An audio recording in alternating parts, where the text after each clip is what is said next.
Assalamualaikum warahmatullahi wabarakatuh.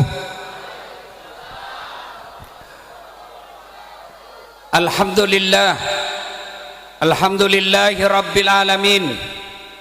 Wa bihi nasta'inu ala umurid dunya waddin.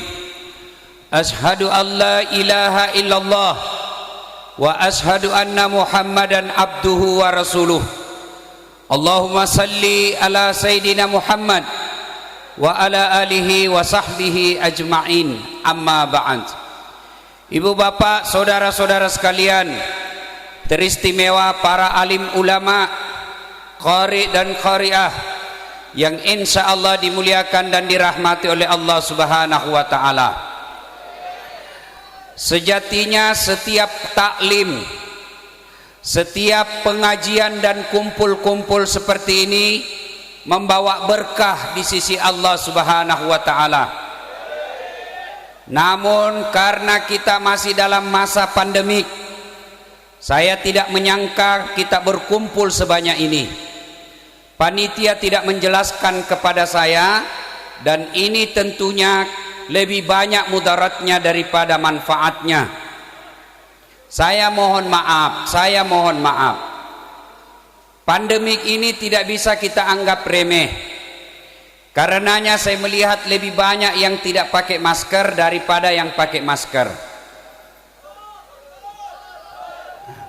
Ini saya khawatir. Dan kalau ada yang share dan yang videokan, dan itu pasti gampang sekali viral kalau saya yang ceramah. Ya. Silakan bapak merokok, tapi jangan buka maskernya. Ini sudah banyak asap rokok berkeliaran. Silakan merokok, tapi jangan pakai masker. Karena kalau bapak pakai masker tambah gila lagi. Tapi lebih banyak lagi mudaratnya kalau bapak merokok di saat sangat pengajian seperti ini. Saya mohon maaf, saya orang Bugis, jadi saya tidak suka berbasa-basi. Kalau ada yang salah saya sampaikan. Suatu ketika Rasulullah sallallahu alaihi wasallam berkumpul. Lalu beliau tiba-tiba melihat ada malaikat bersama Jibril. Beliau melihat ada malaikat 1 juta jari-jarinya. Nabi kagum dan bertanya, "Ya Jibril, siapa itu Jibril?" Jibril menjawab, "Itulah malaikat yang Allah ciptakan, tugasnya mencatat air ketika hujan." Ada yang bisa catat air ketika hujan? Ada? Tidak mungkin. Kenapa? Banyak jumlahnya dan jatuhnya bareng-bareng serta cepat. Lalu Nabi bertanya kepada malaikat ini, "Wahai malaikat, apa betul kau mampu mencatat air ketika hujan?" "Ya, kucatat yang jatuh di gunung, kucatat yang jatuh di laut, kucatat yang jatuh di darat. Semua aku catat, tidak setetes pun yang tidak aku catat." Lalu malaikat ini berkata, "Ya Muhammad, ketahuilah, ada satu yang tidak bisa mampu aku mencatatnya." "Kenapa?" "Lebih banyak jumlahnya daripada air hujan." "Apa gerangan?" "Ketika umatmu berkumpul di satu tempat, mereka kemudian bersalawat bareng-bareng kepadamu, aku tidak bisa mencatat betapa banyak pahala yang Allah turunkan di tempat itu." Maka ketika berkumpul seperti ini, bersalawatlah kepada Rasulullah Muhammad sallallahu alaihi wasallam.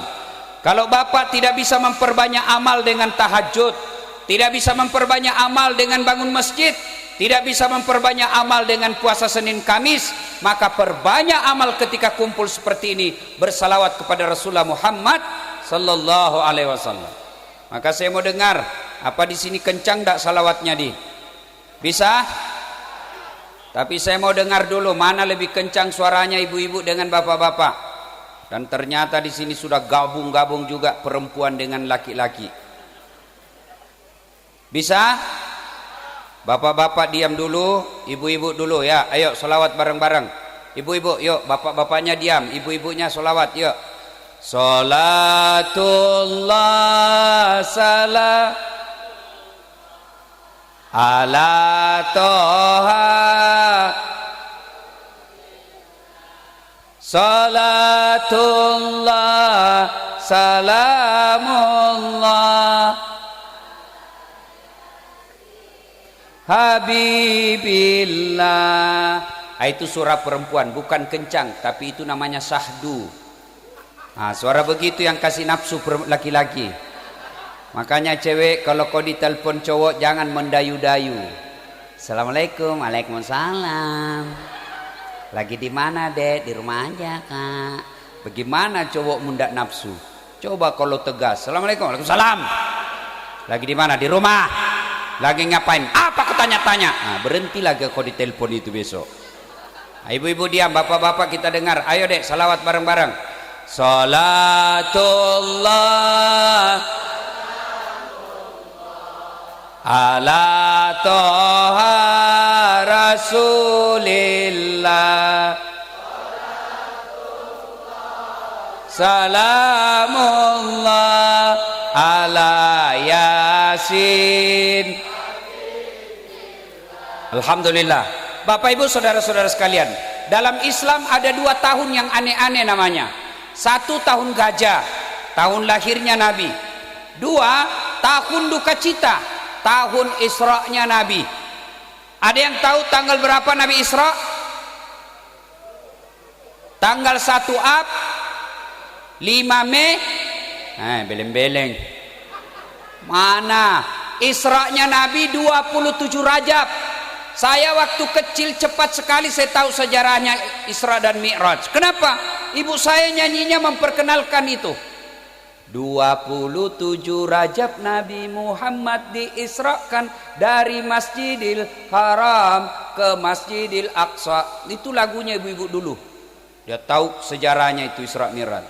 Kalau lagunya ibu-ibu sekarang apa? Putar ke kiri nona, putarlah ke kiri. Apa gunanya itu lagumu? Ya? Nah, Rajab itu tahun duka cita. Kenapa disebut tahun duka cita? Karena ada 2 orang sahabat yang paling dicintai Nabi dan mencintai Nabi meninggal pada tahun yang sama. Pertama, paman beliau meninggal. Tidaklah lama meninggal pula istri beliau. Maka beliau berduka ditinggal oleh 2 orang ini. Terutama ditinggal Khadijah. Begitu sedihnya Nabi ditinggal Khadijah, Nabi pernah bersabda, barang siapa seorang istri meninggal dunia lalu suaminya berduka terus mengenang kebaikannya, maka itu ciri-ciri wanita penghuni surga. Jadi kalau ada ibu-ibu nih yang lebih dulu nanti meninggal lalu suaminya berduka terus mengenang kebaikan ibu, maka ibu calon penghuni surga. Waduh, kenapa istri saya cepat sekali meninggal ya Allah, meskipun dia bau keteknya ya Allah, aku sangat mencintainya ya Allah, baik betul istri saya ini. Itu ciri-ciri penghuni surga. Tapi kalau sebaliknya, begitu ibu meninggal suaminya masuk kamar berteriak merdeka, nah itu ciri-ciri penghuni neraka, tidak dicintai oleh Allah dan Rasulnya. Pada saat Nabi berduka itu turun perintah Allah, Jibril kau jemput kekasihku Muhammad, saya ingin menghiburnya. Kemana? Ke Taman Mini? Bukan. Ke Ancol? Bukan. Kemana? Langsung ketemu dengan Allah. Untuk apa? Menerima sholat. Saya tidak akan lama-lama, ini aja intinya. Inti Isra Mi'raj itu sholat. Betapa pentingnya sholat ini, Allah memerintahkannya, bukan menurunkan ayat. Allah perintah puasa, Jibril aja diperintah sampaikan kepada Muhammad wajib puasa melalui ayatnya. Allah perintahkan haji, ayat aja turun melalui Jibril, sampaikan pelaksanaan ibadah haji. Zakat diperintahkan, ayat aja turun, kau bayar zakatmu. Tapi ketika Allah perintah sholat, tidak cukup ayat turun, tapi Allah mengundang Rasulullah untuk ketemu dengan Allah, menerima perintah ini. Kenapa? Ini perintah penting, tidak cukup dengan ayat. Maka kalau kita dalam berduka, kita ada masalah dalam rumah tangga. Ada enggak di sini Bapak Ibu yang tidak ada masalah dalam rumah tangganya? Ada? Bohong kalau dia bilang tidak ada. Mana ada orang tidak ada masalah rumah tangganya? Istri cantik kau pikir bukan masalah? Istri cantik digoda orang, masalah. Apalagi kalau suaminya jelek. Berarti bagus kalau jelek istri jelek dihina orang, masalah. Kita lagi malu jalan sama dia, duluan aja dek, nanti saya menyusul. Berarti bagus kalau tidak ada istri, tidak ada istri juga masalah, kesepian. Berarti bagus kalau banyak istri, lebih masalah lagi. Woi, cepat kau datang Pak Ustadz, ini istri pertamamu bertengkar sama istri kedua di pasar, masalah. Nih muka-muka penuh masalah saya lihat semua ini. Ada rumah tangga romantis, kasih sayang cukup, tapi tidak punya rumah. Ada lagi punya rumah, mobil mewah, tapi suami istri saling selingkuh. Ada lagi romantis, rumah cukup, tapi tidak punya anak. Ada lagi romantis, rumah baik, punya anak, nakal lagi anaknya. Mana ada rumah tangga yang tidak ada masalahnya? Kau pikir orang kaya tidak ada masalahnya? Tanya itu orang kaya, banyak masalahnya. Tidak bisa tidur ngingat ini cicilannya. Semua orang punya masalah. Dari segi pekerjaan, berapa banyak kita sekarang di PHK? Semua orang punya masalah. Maka ketika masalah pada zaman Nabi yang disebut kita dengan tahun duka cita, Allah kasih hadiah menghadapi masalah itu. Apa? Sholat. Ada masalah rumah tangga, Allah tidak katakan kau jadi anggota DPR dulu baru selesai masalahmu. Ada masalah pekerjaan, Allah tidak kata, kau jadi dokter dulu baru selesai masalahmu, kau kaya dulu baru selesai masalahmu. Tidak, Allah cuma minta dua, ista'inu bisabri wassalah. Sabar, sempurnakan sholatmu, saya yang selesaikan masalahmu. Itu janji Allah, bukan janji caleg. Kalau caleg yang janji, Masya Allah, andai boleh kita dijanji sorga-sorga pun dijanjinya. Coba lihat kalau ada caleg, pilih saya, sama-sama kita orang Banten, ini kartu nama saya, ada masalahmu, telepon saya 24 jam. Begitu terpilih dia ganti nomor HP-nya. Ada begitu di sini? Ada? Banyak. Kau salah, kenapa kau pilih dong?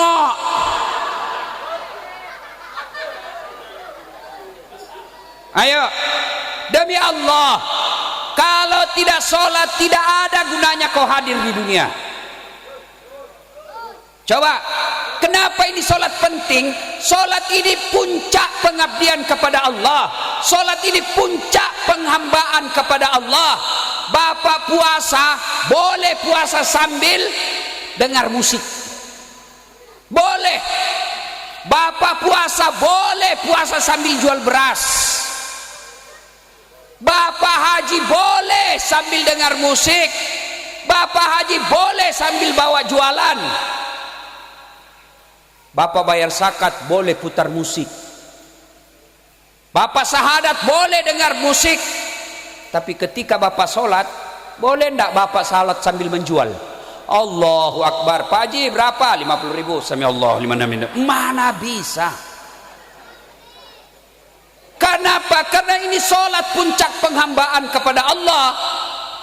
Maka keliru kalau ada orang berkata, tidak penting sholat men, yang penting hatimu baik. Siapa nabimu bos? Jangan ketawa, saya serius ini. Kalau ada orang bilang yang penting hatimu baik, tanya siapa nabinya. Nabi Muhammad paling baik hatinya, Nabi Muhammad paling luhur akhlaknya, dilempari malah tetap senyum, dimaki malah didoakan orang. Datang malaikat Jibril, Muhammad ini orang taib keterlaluan, doakan saya hancurkan mereka. Apa Nabi hancurkan? Tidak, Nabi bilang doakan saja. Tapi beliau tetap sholat. Mana ada keselamatan ketika orang tidak sholat? Bahkan Imam Syafi'i menghukuminya, memponisnya. Mereka yang tidak sholat, dianjurkan sholat tetap tidak sholat, disuruh bertobat tetap tidak mau sholat. Maka Imam Syafi'i mengatakan kalau dia mati jangan kau sholati jenazahnya. Demi Allah, Bapak tidak ada gunanya Isra Mi'raj seperti ini kalau pulang tidak sholat. Ayo, ada yang malas sholat di sini? Ada? Tidak ada. Apa alasanmu tidak sholat? Ibu-ibu paling banyak alasannya tidak sholat kalau haid. Kenapa tidak sholat? Haid. 2 hari kemudian, kenapa tidak sholat? Lagi mens. Kenapa tidak sholat? Datang bulan. Itu aja semua itu. Dia bilang suaminya, biasanya kau cuma 5 hari haid, ini sudah 7 hari tidak sholat. Apa kata istri? Belum bersih. Kau pergi sholat, masih ada sedikit-sedikit. Begitu suaminya bilang, bohong, apa bohong, saya kasih lihat kau. Beleng-beleng.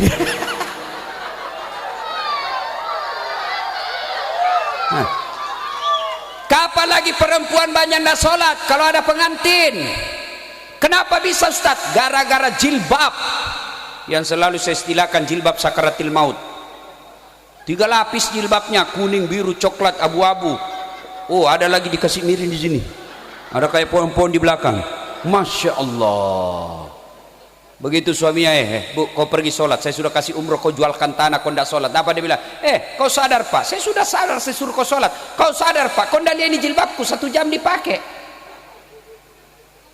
Demi Allah, bapak meninggal, pertama ditanya bukan berapa mobilmu. Bapak meninggal pertama ditanya, ya kerja apa tidak? Enggak. Yang pertama ditanya tentang sholat. Ketika ada orang wafat, seluruh pengantar sudah kembali, maka datanglah penjaga kubur. Yang ditanya, "Marabbuka, siapa Tuhanmu?" Kalau sholatnya baik, tenang, bapak tidak usah cemas, maka sholat akan menjawab, "Allahu Akbar." Giling kepala malaikat. Itu hebat betul ini cowok. Barusan aku dapat. Ditanya lagi, "Man nabiyuka?" Siapa nabimu? Sholat kita menjawab lagi, "Asyhadu an la ilaha illallah wa asyhadu anna Muhammadar Rasulullah." Malaikat katakan, makin keren aja nih cowok ini. Ini orang seram ini. Itu kalau baik sholatnya.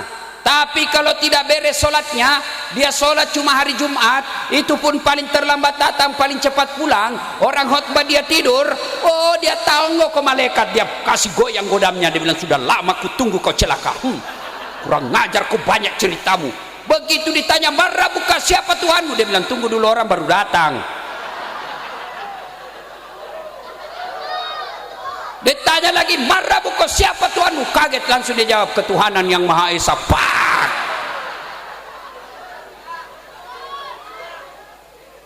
Saudaraku pernah merantau ke Jawa Timur, di sana tidak nyaman kerja, balik lagi ke kampung.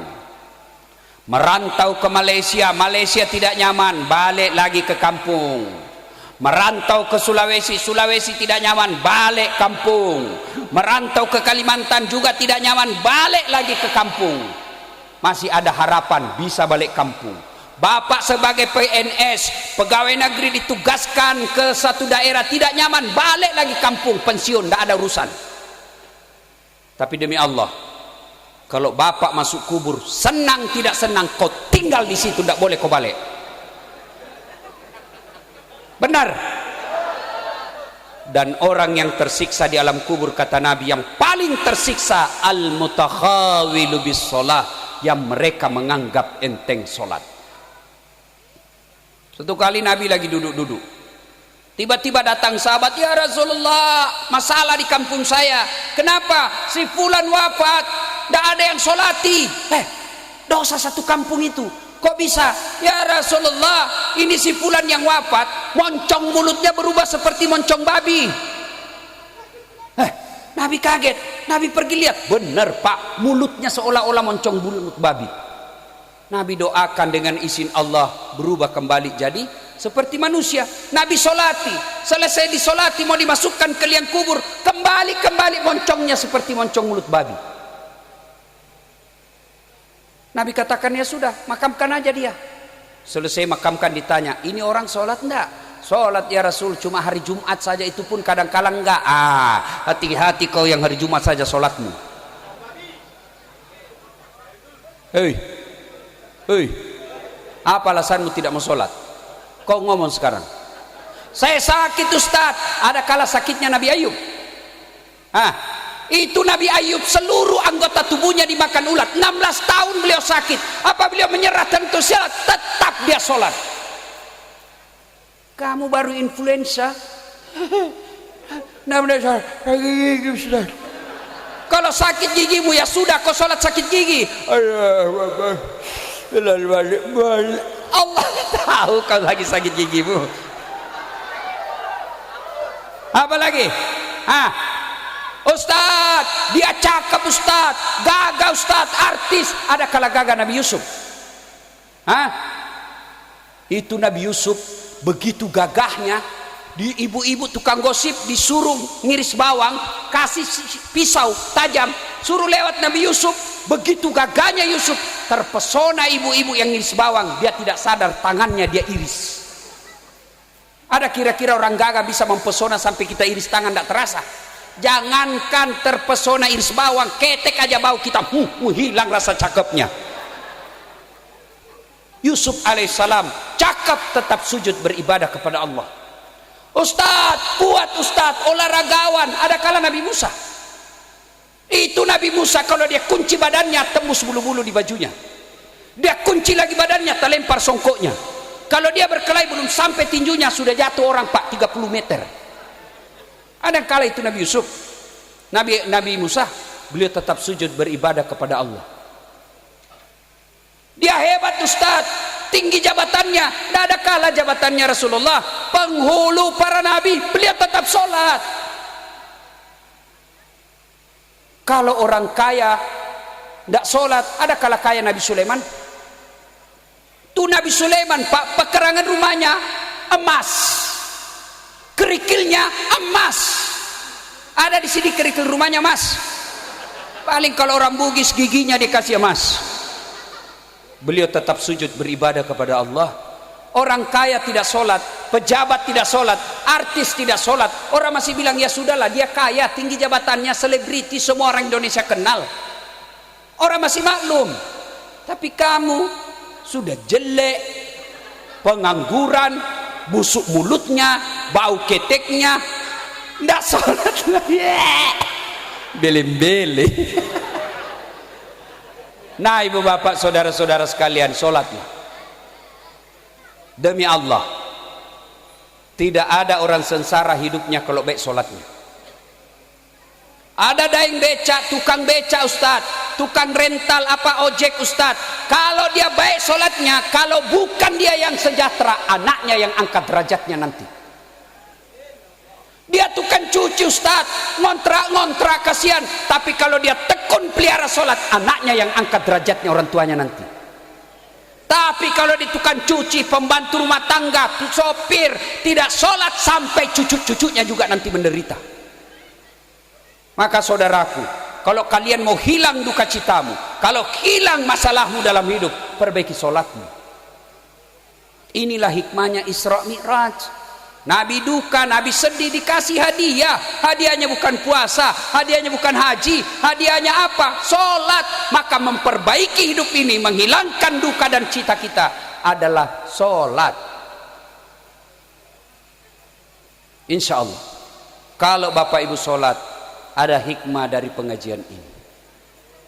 Mudah-mudahan kehadiran kita ada manfaat. Insya Allah lain waktu dan kesempatan kita akan lanjutkan. Mohon maaf kita tidak boleh lama berkumpul Pak. Saya ini sudah terlanjur dikenal sama orang, kalau banyak pengajian saya tidak mau datang.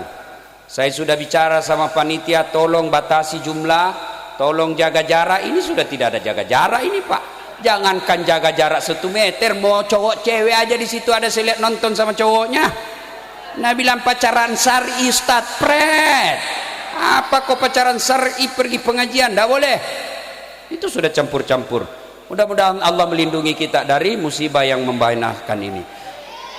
Saya alhamdulillah sudah vaksin Pak, dan saya senang setelah vaksin. Ternyata setelah saya vaksin ini Pak, keberanian saya sama istri makin menjadi-jadi. Jadi kalau ada bapak yang takut sama istrinya, segera vaksin. Ya, kalau sudah ada panggilan untuk vaksin, silakan datang vaksin. Vaksin ini adalah ikhtiar. Vaksin ini adalah upaya, bagian daripada usaha atau ikhtiar kita. Ini bangsa Indonesia memang paling sulit diurus. Ketika belum ada vaksin kita teriak, mana vaksin? Kita desak pemerintah supaya ada vaksin. Begitu sudah ada vaksin kita teriak lagi, ini palsu. Sudah dinyatakan asli oleh BP POM, kita bilang lagi tidak halal. Sudah dinyatakan halal sama MUI, kita lagi bilang minta presiden dulu yang disuntik. Sudah disuntik Jokowi, kita lagi bilang tidak masuk jarumnya. Sudah diperlihatkan bahwa masuk jarumnya, dia bilang lain cairannya.